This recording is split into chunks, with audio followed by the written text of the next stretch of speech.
എല്ലാ വിദ്യാർത്ഥികൾക്കും പുതിയൊരു വീഡിയോയിലേക്ക് സ്വാഗതം. ഈ വർഷത്തെ +1 ഹയർ സെക്കൻഡറി വിഭാഗത്തിലേക്കുള്ള ഫസ്റ്റ് സപ്ലിമെന്ററി അലോട്ട്മെന്റിലേക്കുള്ള അപേക്ഷ ആരംഭിച്ചു.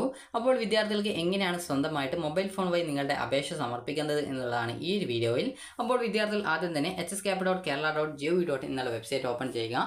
ആദ്യം തന്നെ നിങ്ങൾ ശ്രദ്ധിക്കേണ്ട പ്രധാനപ്പെട്ട കാര്യം, സ്വന്തമായിട്ട് അപേക്ഷിക്കാൻ അറിയാത്ത വിദ്യാർത്ഥികൾ അക്ഷയ വഴിയോ ഇന്റർനെറ്റ് കഫേകൾ വഴിയൊക്കെ അപേക്ഷ സമർപ്പിക്കാൻ നോക്കുക. അതുപോലെ അപേക്ഷ സമർപ്പിക്കുന്ന സമയത്ത് നിങ്ങൾക്ക് ഏതൊക്കെ സ്കൂൾ ഏതൊക്കെ കോഴ്സിലേക്ക് ഓപ്ഷൻ നൽകണം എന്നുള്ള കാര്യം ആദ്യമേ തന്നെ നിങ്ങൾ തീരുമാനിക്കാം. അപ്പോൾ അതിനായിട്ട് നിങ്ങൾ hscap.kerala.gov.in എന്നുള്ള വെബ്സൈറ്റ് ഓപ്പൺ ചെയ്യുക. അതിനുശേഷം ഇവിടെ നിങ്ങൾക്ക് കാണാൻ പറ്റും candidate login MRS model residential സ്കൂളിലേക്കുള്ള അപേക്ഷയുടെ ലിങ്ക് ഇവിടെ കൊടുത്തിട്ടുണ്ട്. അതുപോലെ തന്നെ മെറിറ്റ് കോട്ടയിലേക്ക് കാൻഡിൽ ലോഗിൻ SWS ലിങ്ക് ഇവിടെ മെറിറ്റ് കോട്ടയിലേതും കൊടുത്തിട്ടുണ്ട്. ഇതുവരെ അപേക്ഷിക്കാത്തവർക്കും അതുപോലെ തന്നെ SSLC പരീക്ഷയിൽ ജയിച്ചവർക്കും അതുപോലെ തന്നെ വിദ്യാർത്ഥികൾക്ക് ഇപ്പോൾ ഈ ഒരു +1 പ്രവേശനത്തിന് അപേക്ഷിച്ച് അലോട്ട്മെന്റ് കിട്ടാത്തവരുണ്ടാവും. അപേക്ഷയിലെ തെറ്റ് കാരണം അഡ്മിഷൻ കിട്ടാത്തവരുണ്ടാവും. അതുപോലെ തന്നെ അലോട്ട്മെന്റ് കിട്ടിയിട്ടും അപേക്ഷയിലെ തെറ്റ് കാരണം അഡ്മിഷൻ ലഭിക്കാത്തവരുണ്ടാവും. അങ്ങനെ പലതരത്തിൽ നിലവിൽ ഹയർ സെക്കൻഡറി വിഭാഗത്തിൽ അഡ്മിഷൻ കിട്ടാത്ത പല വിദ്യാർത്ഥികളുണ്ടാവും. അപ്പോൾ അങ്ങനെയുള്ള വിദ്യാർത്ഥികൾക്കൊക്കെ അപേക്ഷ പുതുക്കിയിട്ടാണ് നൽകേണ്ടത്. ഇതുവരെ നൽകാത്ത വിദ്യാർത്ഥികൾ പുതിയ അപേക്ഷയാണ് നൽകേണ്ടത്. ഇനി മറ്റൊരു ജില്ലയിലേക്ക് കൂടി അപേക്ഷിക്കണമെന്നുണ്ടെങ്കിൽ അങ്ങനെയുള്ളവർ പുതുതായിട്ട് മറ്റൊരു ജില്ലയിലേക്ക് അപേക്ഷ സമർപ്പിക്കുകയാണ് ചെയ്യേണ്ടതായിട്ടുള്ളത്. അപ്പോൾ ഇനി നമുക്ക് എങ്ങനെയാണ് ഈ ഒരു അപേക്ഷ നൽകുന്നത് നോക്കാം. അതിനുമായിട്ട് ആദ്യം തന്നെ നിങ്ങൾ വേക്കൻസി ഡീറ്റെയിൽസ് പരിശോധിക്കണം. അപ്പോൾ സ്കൂൾ വൈസ് വേക്കൻസീസ് എന്നുള്ള ലിങ്കിൽ ക്ലിക്ക് ചെയ്യുക. ക്ലിക്ക് ചെയ്ത ശേഷം നിങ്ങൾ ഏത് ജില്ലയിലെ സ്കൂളിലാണോ നിങ്ങൾ അഡ്മിഷൻ നേടാൻ ഉദ്ദേശിക്കുന്നത്, അതായത് വേക്കൻസി ലിസ്റ്റിൽ ക്ലിക്ക് ചെയ്യുന്ന സമയത്ത് നേരെ വേക്കൻസി അറിയാനുള്ള പേജിലേക്ക് പോകുന്നതാണ്. അപ്പോൾ വേക്കൻസി അറിയാനുള്ള പേജിലേക്ക് പോയി കഴിഞ്ഞാൽ നിങ്ങൾക്ക് അവിടെ ജില്ല സെലക്ട് ചെയ്ത് കൊടുക്കാണ്ടാവും. അതായത് ഞാൻ ജസ്റ്റ് ഒന്നുകൂടി ക്ലിക്ക് ചെയ്യുന്നുണ്ട്. അപ്പോൾ ഇവിടെ നിങ്ങൾക്ക് കാണാൻ പറ്റും ഇവിടെ ജില്ല സെലക്ട് ചെയ്യണം. അപ്പോൾ നിങ്ങൾ ഏത് ജില്ലയിലെ സ്കൂളിലാണ് അഡ്മിഷൻ എടുക്കാൻ ആഗ്രഹിക്കുന്നത് ആ ഒരു ജില്ല നിങ്ങൾ സെലക്ട് ചെയ്ത് കൊടുക്കുക. അപ്പോൾ അത് സെലക്ട് ചെയ്ത് കൊടുത്തു കഴിഞ്ഞാൽ ഓട്ടോമാറ്റിക്കലി ആ ഒരു ജില്ലയിലെ എല്ലാവിധ സ്കൂളുകളുടെ ഡീറ്റെയിൽസും ഇതേപോലെ വരുന്നതാണ്. അപ്പോൾ അതിൽ coeducation girls school boys school എന്നൊക്കെ ഉണ്ടാവും. അതിൽ കോ എഡ്യൂക്കേഷൻ ആൺകുട്ടികൾക്ക് കോ എഡ്യൂക്കേഷനും അതുപോലെ ബോയ്സ് സ്കൂളും അപ്ലൈ ചെയ്യാൻ പറ്റും. അതുപോലെ തന്നെ ഗേൾസ് ആണെങ്കിൽ വിദ്യാർത്ഥികൾക്ക് കോ എഡ്യൂക്കേഷനും അപ്ലൈ ചെയ്യാം. അതുപോലെ തന്നെ ഗേൾസ് സ്കൂളും അപ്ലൈ ചെയ്യാൻ സാധിക്കുന്നതാണ്. ഇനി ഇതിന് ശേഷം നിങ്ങൾ ചെയ്യേണ്ട പ്രധാനപ്പെട്ട കാര്യം, നിങ്ങൾക്ക് ഏതൊക്കെ സ്കൂളുകളിലേക്ക് അപ്ലൈ ചെയ്യണം എന്നുള്ള കാര്യം നോക്കിയ ശേഷം വിദ്യാർത്ഥികൾ ശ്രദ്ധിക്കേണ്ടത്, പല സ്കൂളിലും ചിലപ്പോൾ ജനറൽ വിഭാഗത്തിൽ എല്ലാ സ്കൂളിലും സാധാരണ സീറ്റ് വേക്കൻസി ഉണ്ടാവാറുണ്ട്. അപ്പോൾ നിങ്ങൾ അതിനനുസരിച്ച് കൃത്യമായിട്ട് ഓരോ സ്കൂളിലെയും സീറ്റ് വേക്കൻസി നോക്കുന്നതിന് മുമ്പായിട്ട് നിങ്ങൾ ചെയ്യേണ്ട പ്രധാനപ്പെട്ട കാര്യം എന്ന് പറയുന്നത്, സാധാരണ എല്ലാ സ്കൂളിലും ജനറൽ വിഭാഗത്തിൽ സീറ്റ് വേക്കൻസി കാണുന്നുണ്ട്. അതിനാൽ തന്നെ നിങ്ങൾക്ക് ഏത് സ്കൂളിലേക്കാണ് നിങ്ങൾ അഡ്മിഷൻ ആഗ്രഹിക്കുന്നത് ആ ഒരു സ്കൂളിൻ്റെ കോഡ് കൃത്യമായിട്ട് ഒരു പേപ്പറിൽ നോക്കിയിട്ട് എഴുതിയേക്കാം. സ്കൂളിൻ്റെ കോഡ് കൃത്യമായിട്ട് നിങ്ങൾക്ക് ഏതൊക്കെ സ്കൂളിൽ അഡ്മിഷൻ ആഗ്രഹിക്കുന്നുണ്ടോ ആ ഒരു സ്കൂളിൻ്റെ ഒക്കെ ഇതേപോലെ നോക്കിയിട്ട് അതിന് നേരെയുള്ള ആ ഒരു ബ്രാക്കറ്റിലെ സ്കൂൾ കോഡ് കൃത്യമായിട്ട് ഒരു പേപ്പറിൽ എഴുതി വെക്കാം.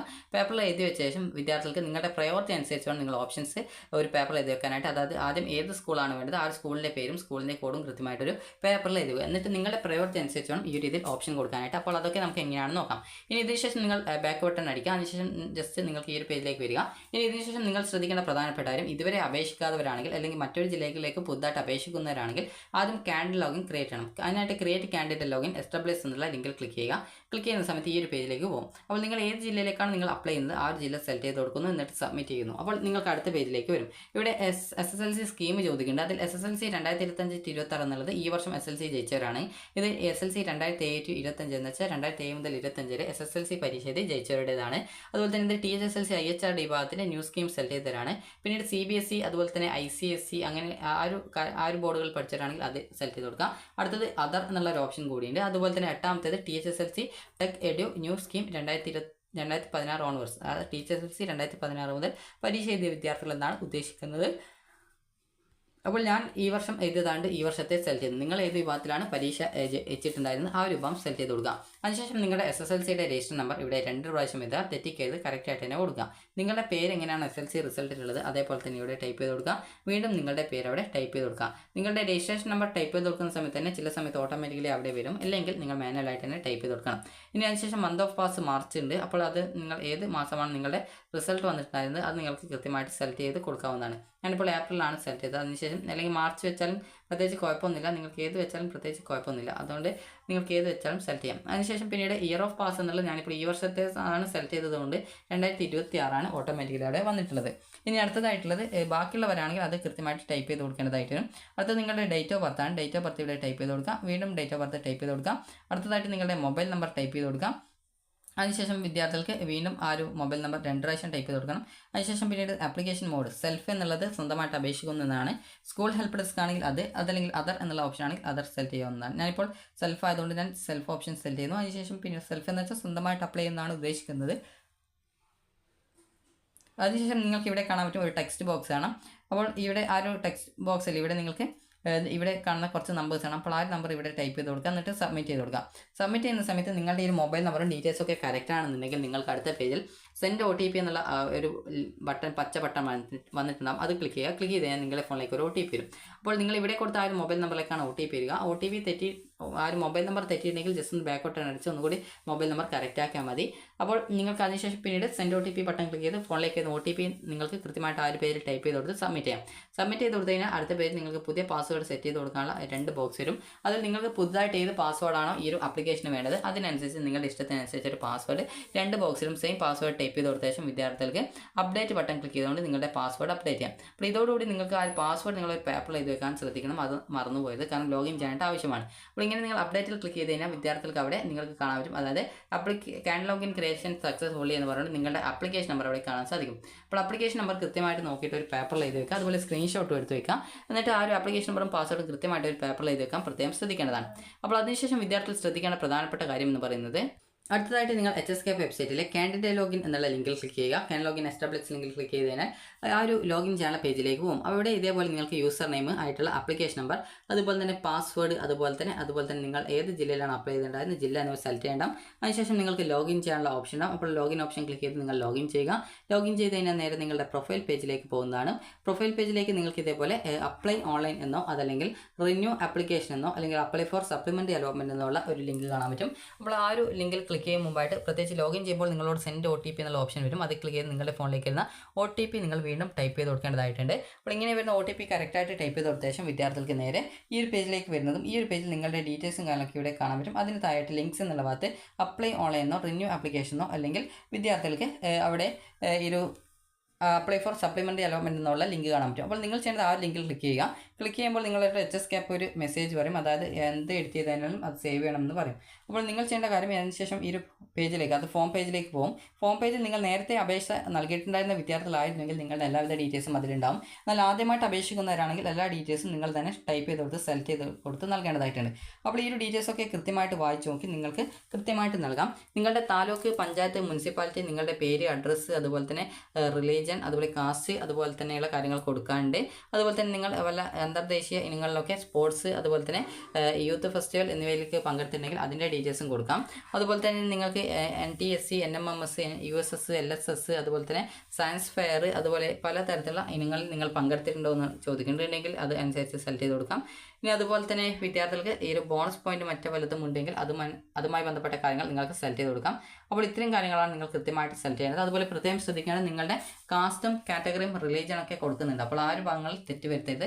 തെറ്റിക്കഴിഞ്ഞാൽ നിങ്ങൾക്ക് അഡ്മിഷൻ കിട്ടത്തില്ല. ആ ഒരു കാര്യം പ്രത്യേകം ശ്രദ്ധിക്കുക. അതുകൊണ്ട് തന്നെ നിങ്ങളുടെ കാസ്റ്റ് കാറ്റഗറി പ്രോസ്പെക്ടസിൽ ഏകദേശം അപ്പൻഡിക്സ് 2 എന്നോ 3 എന്നുള്ള ആ ഒരു ഫോൾഡറിൽ കാസ്റ്റ് കമ്മ്യൂണിറ്റി റിസർവേഷൻ കാറ്റഗറീസ് കൊടുത്തിട്ടുണ്ട്. അപ്പോൾ അത് നോക്കുന്ന സമയത്ത് അതിൽ കട്ടി കൂട്ടി കൊടുത്തത് കാസ്റ്റ് കാറ്റഗറിയും കട്ടി കുറച്ച് കൊടുത്തുള്ളത് കാസ്റ്റ് ആണ്. അപ്പോൾ അതിൽ നിങ്ങളുടെ കാസ്റ്റ് ഏതാണോ അതിന് നേരെ കട്ടി കളറിൽ കൊടുത്തിട്ടുള്ളത് ഏതാണോ അതനുസരിച്ച് വേണം കൊടുക്കാനായിട്ട്. ഇപ്പോൾ ഇസ്ലാം വിഭാഗത്തിൽപ്പെട്ട, അതായത് മുസ്ലിം വിഭാഗത്തിൽപ്പെട്ട ഏതൊരു വിദ്യാർത്ഥിയാണെങ്കിൽ മുസ്ലിം കാറ്റഗറിയാണ് വരിക. അതുപോലെ തന്നെ വിദ്യാർത്ഥികൾക്ക് അടുത്തതായിട്ട് ഈവ, തീയ, ബില്ലവ ആ ഒരു വിഭാഗത്തിൽപ്പെടുന്ന വിദ്യാർത്ഥികൾ ETB കാറ്റഗറിയാണ് വരിക. ഈ രീതിയിൽ പലർക്കും പലതരത്തിലുള്ള കാറ്റഗറി ആയിരിക്കും ഉണ്ടാവുക. നിങ്ങളുടെ SSLC സർട്ടിഫിക്കറ്റിൽ OBC എന്നൊക്കെ ആയിരിക്കും ഉണ്ടാവുകയെങ്കിലും ഇതിൽ നിങ്ങൾക്ക് OBC എന്നല്ല കൊടുക്കേണ്ടത്. നിങ്ങൾക്ക് അതിനനുസരിച്ചുള്ള ആ റിസർവേഷൻ എന്താണോ അതിനനുസരിച്ചുള്ള ആ റിസർവേഷൻ ഡീറ്റെയിൽസ് പ്രോസ്പെക്ടസിൽ HSK വെബ്സൈറ്റിലെ പ്രോസ്പെക്ടസിലെ അനക്സർ 2 ആണോ 3 ആണോ എന്നറിയില്ല, അതിൽ കൊടുത്തിട്ടുണ്ട് കമ്മ്യൂണിറ്റി റിസർവേഷൻ ഡീറ്റെയിൽസ്. അപ്പോൾ അത് നോക്കിക്കഴിഞ്ഞാൽ നിങ്ങളുടെ കാസ്റ്റ് കാറ്റഗറി മനസ്സിലാക്കാൻ പറ്റുന്നതാണ്. അപ്പോൾ അതനുസരിച്ച് നിങ്ങൾ കൃത്യമായിട്ട് ഡീറ്റെയിൽസ് കൊടുക്കണം, തെറ്റിക്കരുത്. അതുപോലെ കഴിഞ്ഞ തവണ പഞ്ചായത്ത്, താലൂക്ക്, മുനിസിപ്പാലിറ്റി ഒക്കെ തെറ്റിയിട്ട് ഈ വർഷം തന്നെ അഡ്മിഷൻ കിട്ടാതെ വിദ്യാർത്ഥികളുണ്ടായിരുന്നു. അതുകൊണ്ട് തന്നെ ആ ഒരു ഡീറ്റെയിൽസും കറക്റ്റായിട്ട് നൽകാൻ ശ്രദ്ധിക്കാം. ഇനി അതുപോലെ തന്നെ ഇതിന് താഴെയായിട്ട് വിദ്യാർത്ഥികൾക്ക് കാണാൻ സാധിക്കും, അതായത് എക്കണോമിക്കലി വീക്കർ സെഷൻ EWS, അത് നിങ്ങൾക്ക് EWS റിസർവേഷൻ ഉണ്ടോ എന്നാണ് ചോദിക്കുന്നത്. ഇത് ഓട്ടോമാറ്റിക്കലി അവിടെ നോ ആയിരിക്കും. അപ്പോൾ അതുകൊണ്ട് തന്നെ പ്രത്യേകിച്ച് ഒന്നും ചെയ്യേണ്ടതില്ല. നിങ്ങൾക്ക് EWS സർട്ടിഫിക്കറ്റ് നിങ്ങളുടെ കയ്യിൽ കിട്ടിയിട്ടുണ്ടെങ്കിൽ മാത്രമേ അവിടെ ക്ലിക്ക് ചെയ്ത് യെസ് ആക്കാവൂ. കാരണം ഈ വർഷം തന്നെ ഒരു വിദ്യാർത്ഥിക്ക് EWS സർട്ടിഫിക്കറ്റ് കിട്ടാത്തതുകൊണ്ട് സ്കൂളിൽ നിന്ന് അഡ്മിഷൻ കൊടുത്തിട്ടുണ്ടായിരുന്നില്ല. അതിനാൽ തന്നെ നിങ്ങൾക്ക് ഇതേപോലെ EWS സർട്ടിഫിക്കറ്റ് കയ്യിലില്ലാതെ യാതൊരു കാരണവശാലും യെസ് കൊടുക്കരുത്. ഇതേപോലെ നോ എന്ന് മാത്രമേ കൊടുക്കാവുള്ളൂ. അതിനുശേഷം സബ്മിറ്റ് ഡീറ്റെയിൽസിൽ ക്ലിക്ക് ചെയ്യുന്നു. സബ്മിറ്റ് ഡീറ്റെയിൽസിൽ ക്ലിക്ക് ചെയ്യുന്ന സമയത്ത് വിദ്യാർത്ഥികൾക്ക് നേരെ അടുത്ത പേജിലേക്ക് പോകുന്നതാണ്. അപ്പോൾ അടുത്ത പേജ് വിദ്യാർത്ഥികൾക്ക് നിങ്ങളുടെ ആ ഒരു ഗ്രേഡ് ഡീറ്റെയിൽസ് മാർക്ക് ഡീറ്റെയിൽസ് ഒക്കെ കൊടുക്കാനുള്ള ഭാഗമാണ്. അപ്പോൾ അവിടെ വിദ്യാർത്ഥികൾ കൃത്യമായിട്ട് നിങ്ങളുടെ ആ ഒരു മാർക്ക് ഡീറ്റെയിൽസ് ഒക്കെ ഇതേപോലെ നിങ്ങൾ ടൈപ്പ് ചെയ്ത് കൊടുക്കണം. ഈ വർഷം SLC പരീക്ഷ ചെയ്ത വിദ്യാർത്ഥികളുടെ ഡീറ്റെയിൽസ് ആണെങ്കിൽ ഓട്ടോമാറ്റിക്കലി അവിടെ വരുന്നതായിരിക്കും. എന്നാൽ വിദ്യാർത്ഥികൾ ഇതിന് മുൻ വർഷങ്ങളൊക്കെ ഈ ഒരു SLC പരീക്ഷ ചെയ്താണ് അല്ലെങ്കിൽ SLC സേ പരീക്ഷ ചെയ്താണ് അങ്ങനെയൊക്കെയുള്ള വിദ്യാർത്ഥികളുടെ കാര്യത്തിൽ ഇത് ഓട്ടോമാറ്റിക്കലി ചിലപ്പോൾ മാത്രമേ വരത്തുള്ളൂ. അതുപോലെ തന്നെ CBSE ICC ഭാഗത്തുള്ള വിദ്യാർത്ഥികൾക്ക് നിങ്ങളുടെ മാർക്ക് ഡീറ്റെയിൽസ് നിങ്ങൾ മാനുവലായിട്ട് നിങ്ങൾ തന്നെ ടൈപ്പ് ചെയ്ത് കൊടുക്കേണ്ടതായിട്ട് വരും. അപ്പോൾ അതിനനുസരിച്ച് നിങ്ങളുടെ മാർക്ക് ഡീറ്റെയിൽസ് കറക്റ്റായിട്ട് കൊടുക്കുക. കൊടുത്ത ശേഷം തെറ്റിയിട്ടില്ല എന്ന് ഉറപ്പുവരുത്തി സബ്മിറ്റ് ചെയ്യുക. സബ്മിറ്റ് ചെയ്ത ശേഷം പിന്നീട് നിങ്ങൾ അടുത്ത പേജിലേക്ക് പോകുന്നതാണ്. അടുത്തത് എന്ന് പറയുന്നത് ഓപ്ഷൻ രജിസ്ട്രേഷൻ പേജാണ്. അപ്പോൾ ഓപ്ഷൻ രജിസ്ട്രേഷൻ പേജിൽ എങ്ങനെയാണ് ഓപ്ഷൻസ് നൽകുന്നത് എന്നുള്ള കാര്യം നമുക്ക് നോക്കാം. ഓപ്ഷൻസ് നൽകാൻ വളരെ സിമ്പിളായിട്ടുള്ളൊരു കാര്യമാണ്. അപ്പോൾ നമുക്ക് ഈ ഓപ്ഷൻ രജിസ്ട്രേഷൻ എങ്ങനെയാണ് എന്നുള്ള കാര്യം നമുക്ക് നോക്കാം. അപ്പോൾ ഓപ്ഷൻ രജിസ്ട്രേഷൻ എന്ന് പറയുമ്പോൾ ഇതേപോലെ ആയിരിക്കും ആ ഒരു പേജ് ഉണ്ടാവുക. അവിടെ വിദ്യാർത്ഥികൾ ശ്രദ്ധിക്കേണ്ട ഇത്ര മാത്രമേ ഉള്ളൂ. അതായത് നിങ്ങൾക്ക് ഏത് സ്കൂളിലേക്കാണ് നിങ്ങൾ അഡ്മിഷൻ ആഗ്രഹിക്കുന്നത് ആ ഒരു സ്കൂളിൻ്റെ കോഡ് ഇവിടെ ടൈപ്പ് ചെയ്ത് കൊടുക്കുന്നു. അതിനുശേഷം ഏത് കോഴ്സിലേക്കാണ് നിങ്ങൾ അഡ്മിഷൻ ആഗ്രഹിക്കുന്നത് അതനുസരിച്ച് വിദ്യാർത്ഥികൾക്ക് അത് സെലക്ട് ചെയ്ത് കൊടുക്കാം.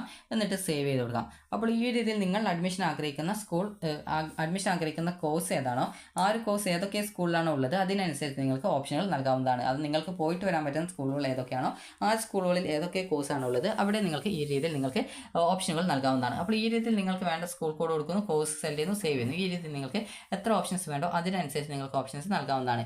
ഇതിനുശേഷം വിദ്യാർത്ഥികൾ അത് സേവ് ചെയ്യുക. സേവ് ചെയ്ത് കഴിഞ്ഞാൽ പിന്നീട് അടുത്ത പേജിലേക്ക് പോകുന്നതാണ്. അപ്പോൾ അടുത്ത പേജിൽ ഇതേപോലെ സർട്ടിഫിക്കറ്റ് ഡീറ്റെയിൽസ് ചോദിക്കും. അത് അവിടെ ക്വാളിഫയിങ് എക്സാമിനേഷൻ സർട്ടിഫിക്കറ്റ് ഡീറ്റെയിൽസ്, അതുപോലെ തന്നെ ഒരു ഇക്വലൻസി അല്ലെങ്കിൽ മോഡൽ മെഡിക്കൽ ബോർഡ് സർട്ടിഫിക്കറ്റ്, അതുപോലെ തന്നെ നിങ്ങൾ വല്ല ബോണസ് പോയിന്റോ അല്ലെങ്കിൽ അങ്ങനെ എന്തെങ്കിലും ഡോക്യുമെൻറ്റുകൾ അപ്ലോഡ് ചെയ്തിട്ടുണ്ടെങ്കിൽ അതായത് അതിൻ്റെ ഡീറ്റെയിൽസ് കൊടുത്തിട്ടുണ്ടെങ്കിൽ ആ ഒരു സർട്ടിഫിക്കറ്റിൻ്റെ ഡീറ്റെയിൽസ് ഒക്കെ കൊടുക്കാനായിട്ടാണുള്ളത്.